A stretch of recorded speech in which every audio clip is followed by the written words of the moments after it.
What's going on, Washington football team fans? It's your boy back with another video. I said it was going to be a challenge. I said it was going to be a challenge early last week against the Cardinals. And for one, I said our defensive strengths plays into their offensive strengths. And what I meant by that is this team is designed to beat the San Francisco 49ers and the Seattle Seahawks. Two teams with great defenses that get after the quarterback. That's why they get rid of the ball. That's what I was saying. They get rid of the ball and then they tire you out. We was tired out, just like San Fran was at the end of the ball game. But I don't think the defense is why we lost the game. I'm gonna be honest. I'm not gonna do like a lot of people. I'm not a Haskins basher because I feel he deserves his fair shake. I felt he's a year behind where he should be because of the coaching of Jay Gruden last year. Because I always thought that if Jay wanted to save his job, even though I'm glad Jay's gone, Bruce Allen and all that regime is gone, but I felt Jay should have put all his nuts in Haskins' basket last year. Because if he would have did that and pulled 8 wins or anything, Haskins would be more further along. As you see, I mean, to me, getting a drafting a quarterback on a lame duck coach year, I'm not in favor of that because then you're going to bring a new guy in here like this year. We got Riverboat Ron Scott Turner in here, and he has to learn a whole new system all over again. So basically, this is Haskins' rookie year. But with that being said, Haskins still has to perform better. He has it's opportunities that we didn't take advantage of, like the Landon Collins interception, and and then we fumble a couple of plays right after that. Can't have that.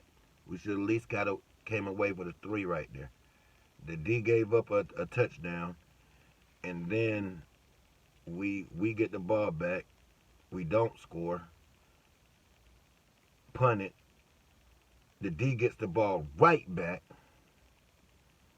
and we don't even get a 3. Then the D comes out again, stops him again. We punt and we fumble. And they got points off of turnovers, and we didn't.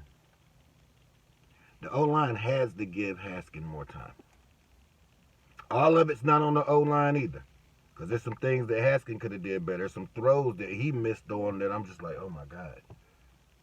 And then there's some times where we knew the Chandler Jones um, matchup was going to be difficult. I don't think our left tackle did as bad as it could have been. I, I think he's coming along. Sadiq Charles is still going to be in the rotation, so we're going to see where that takes place. But we got to get rid of that football, man, and we can't hold on to that football long. A lot of that stuff happens because we hold on to the football. I mean, the Honorable Louis T.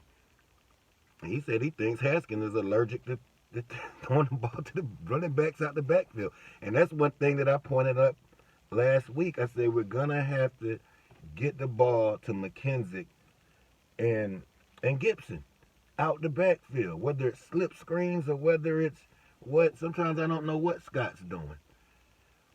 But everything's a work in progress. I'm not gonna sit here and bash Haskin or Scott Turner, but we have to improve.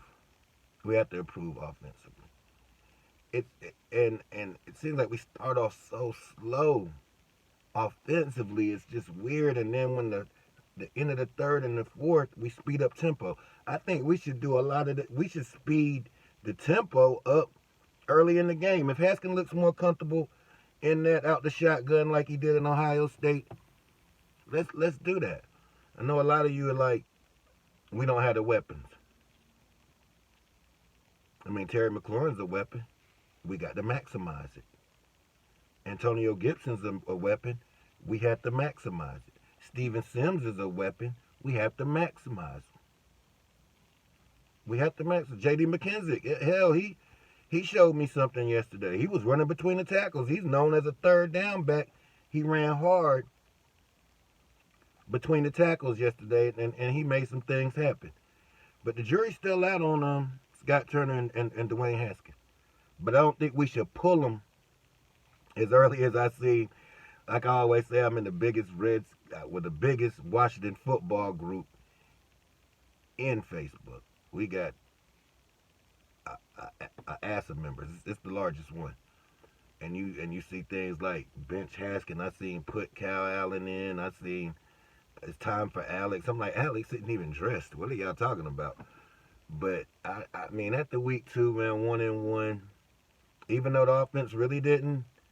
I mean, we had our flashes in week 1. We even had our flashes in this game. Because I mean, Haskin and Terry, that could be a problem. That actually could be a problem.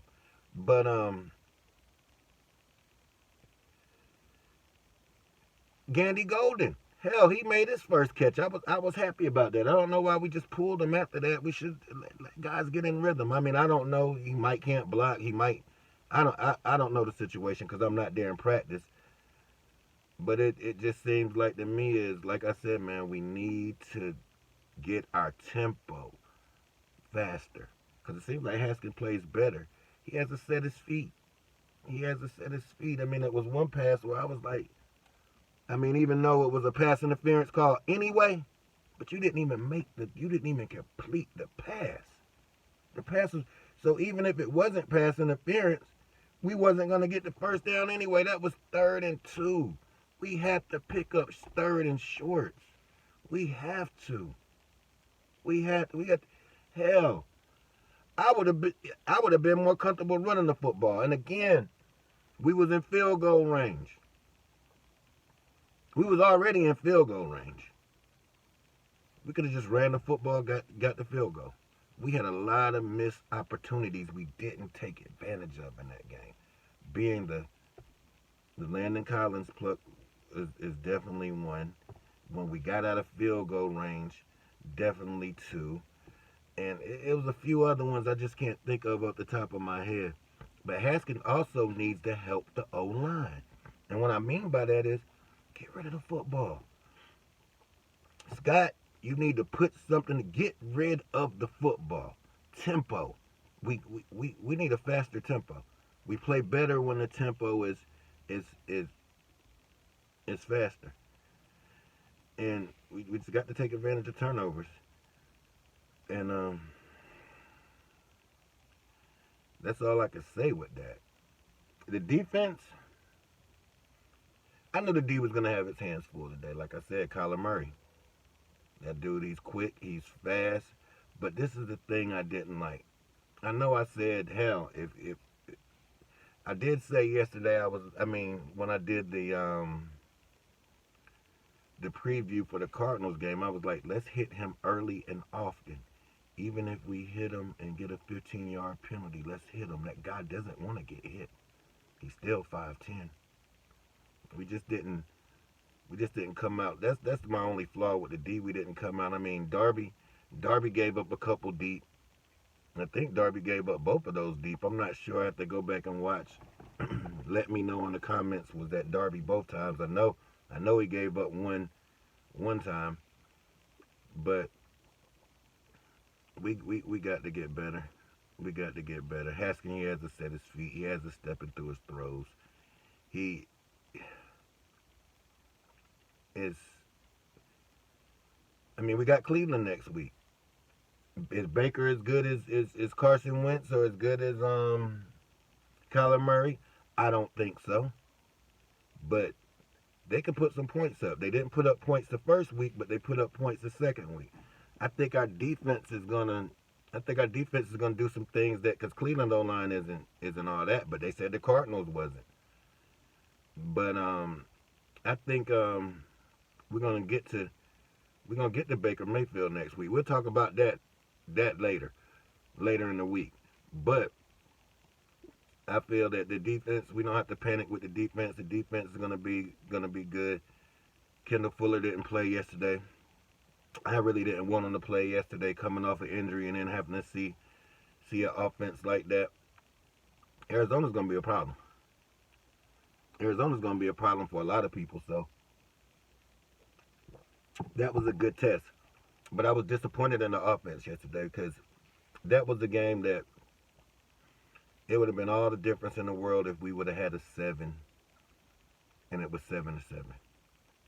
Because the D was already, I mean, the air got let out the D by us not scoring.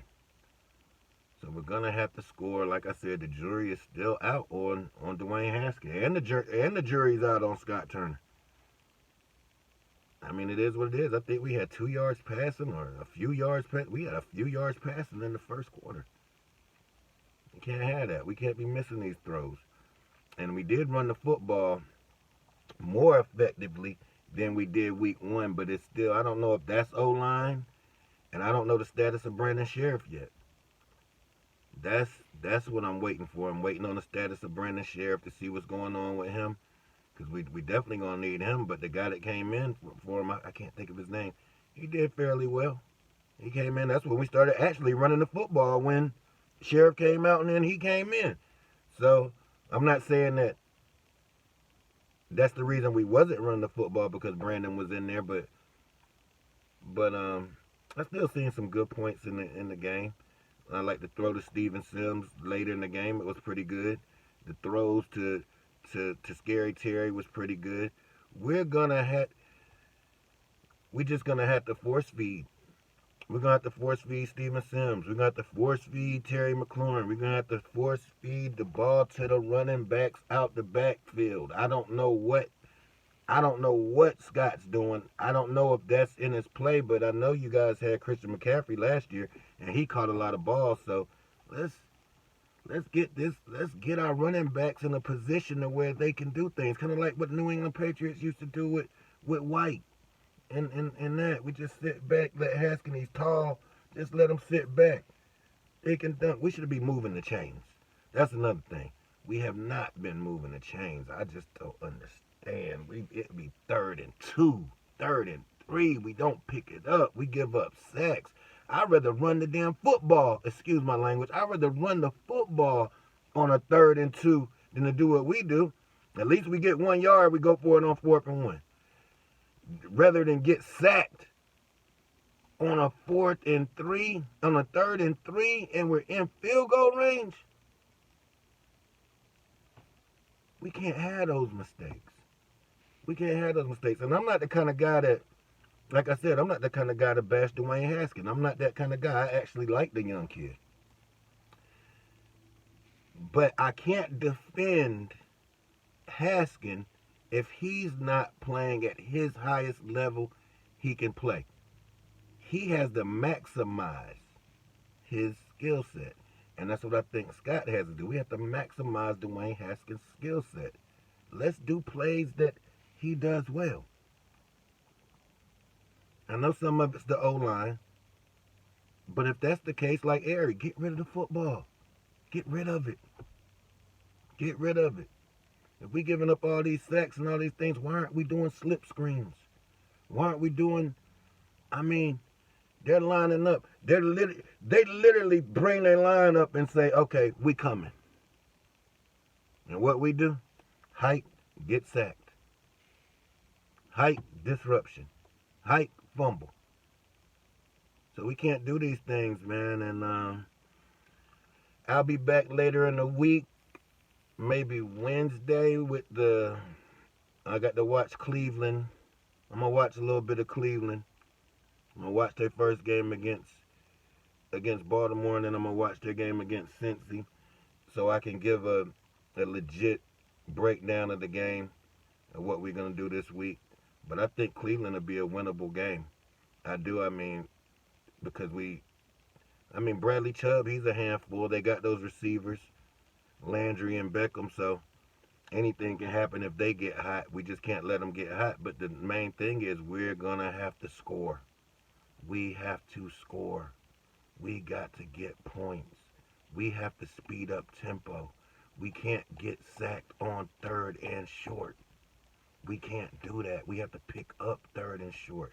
We can't give up third and long on the defense. We haven't really did that this year, but still, we just can't do it. And I still think we should keep Dwayne in, let him learn, let him get better. Hell to the football team.